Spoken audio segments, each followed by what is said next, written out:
start our first video regarding the normal reproductive development.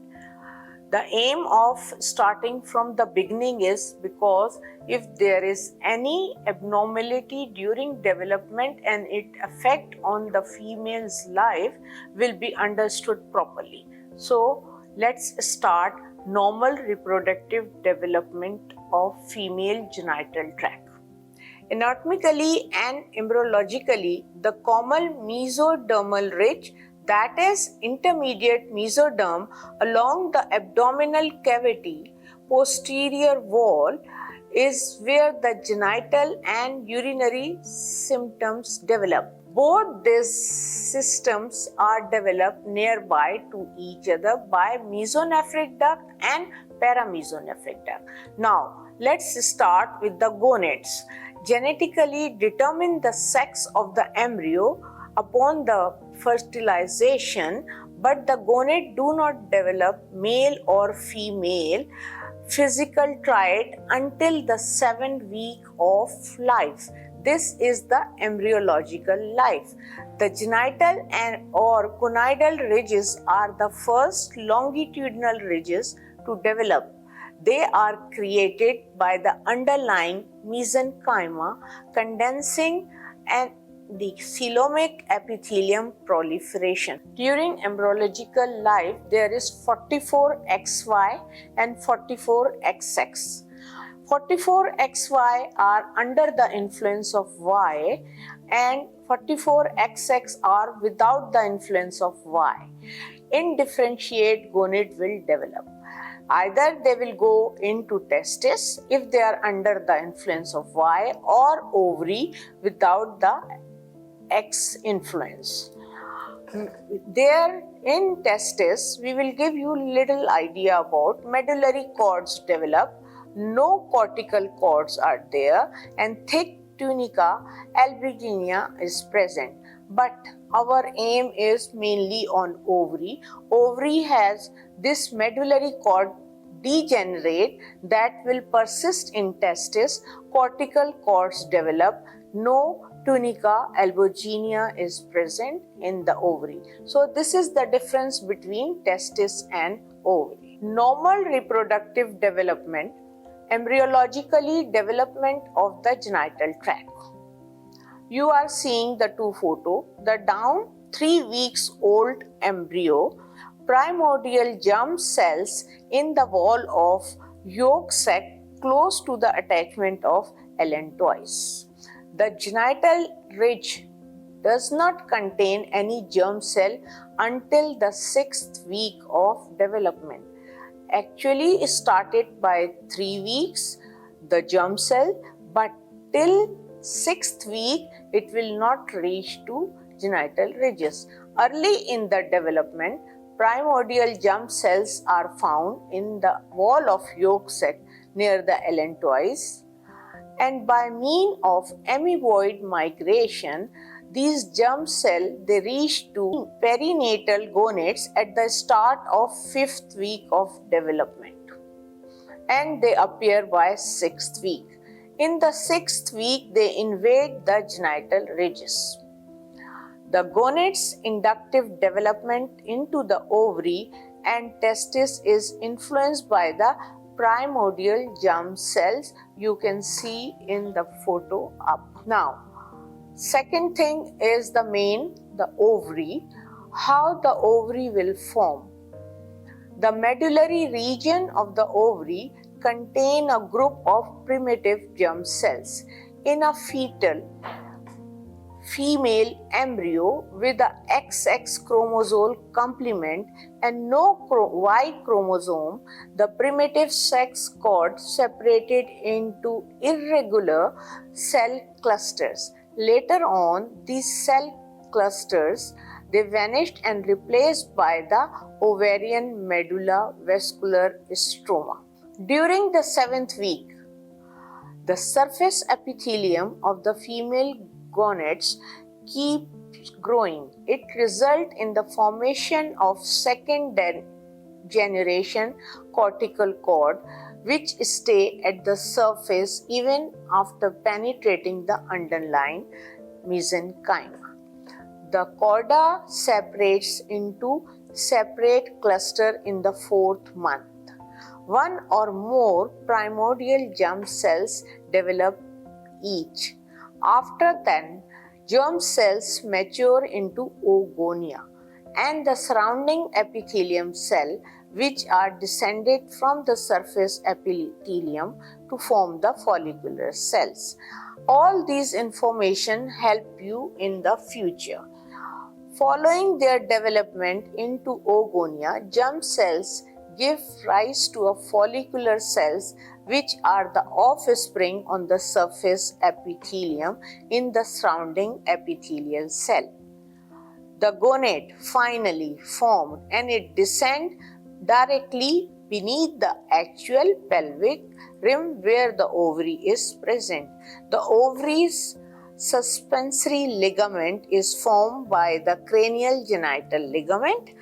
The round ligament of the uterus extends into the labia and the caudal genital ligament form the ligaments of the ovary.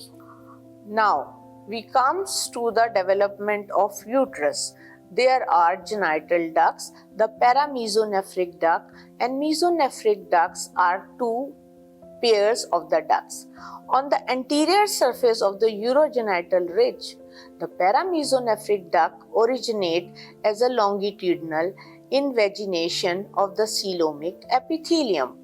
The duct opens cranially into the coelomic epithelium and has a funnel-like shape. This will be future fimbria of the tube. It grows chordomedially by crossing the mesonephric duct ventrally after running lateral to the first. It crosses and become closely intersect the paramesonephric duct from the opposite side of the midline. This will be the future uterus. Initially divided by a septum, these two ducts eventually unite to form a uterine canal.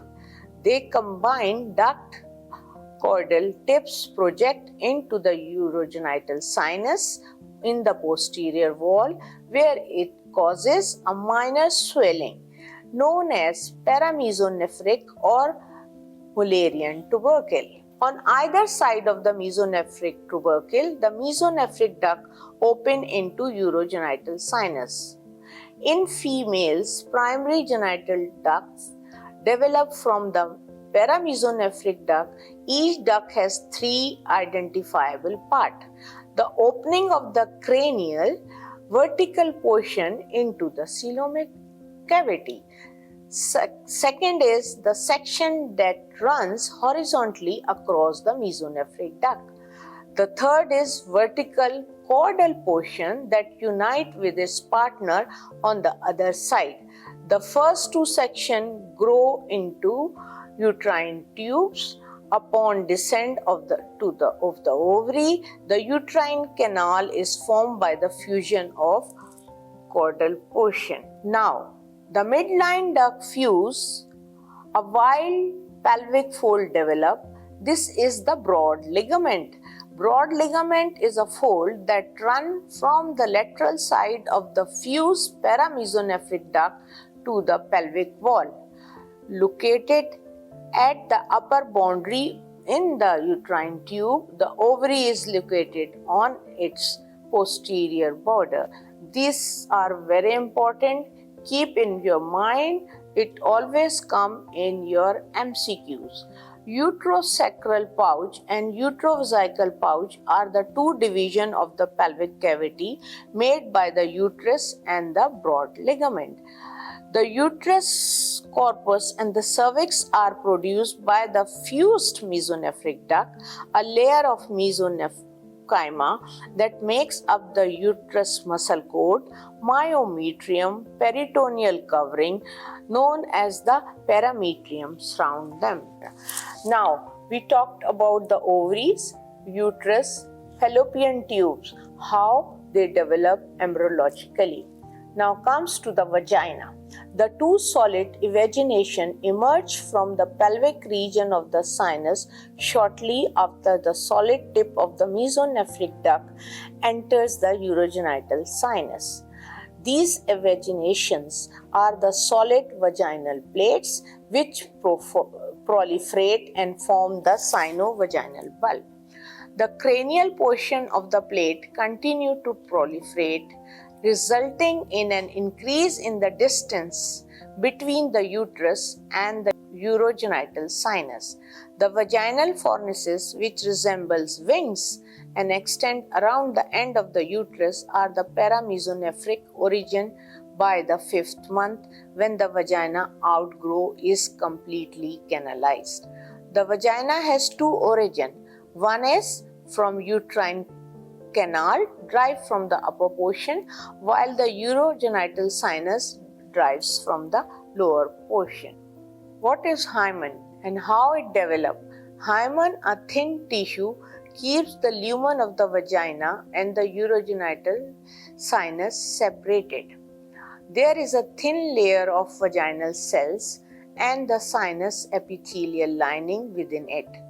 During perinatal life, it typically develops as a thin, tiny opening. The mesoovarium forms the epiphoron and paraepiphoron, where a small remnant of the cranial and caudal excretory tubes can still be found in the females. A caudal portion known as a Gardner cyst occasionally appear in the uterine or vaginal wall. If you remember this, and while examining a patient in gynae clinics, sometimes you found some soft tissue in the upper part of the vagina. This is the Gardner cyst. The last, the external genitalia. On either side of the urethral fold, genital swellings are visible in female and they form labia majora. Estrogen plays a part in the development of female external genitalia, through the exact factor is unknown. The clitoris is formed by the genital tubercle and it elongating. When the urethral folds, they form labia minora. The labia majora is formed by the enlarged genital swellings. Opening of the urogenital groove create the vestibule. This was all about the development of genital tract from the beginning till the end, how they form from the intermediate layer, that is the mesoderm, and there is some influence of estrogen, and also the lower part when it is under influence by two origin. One is from the uterine and the other is from urogenital sinus.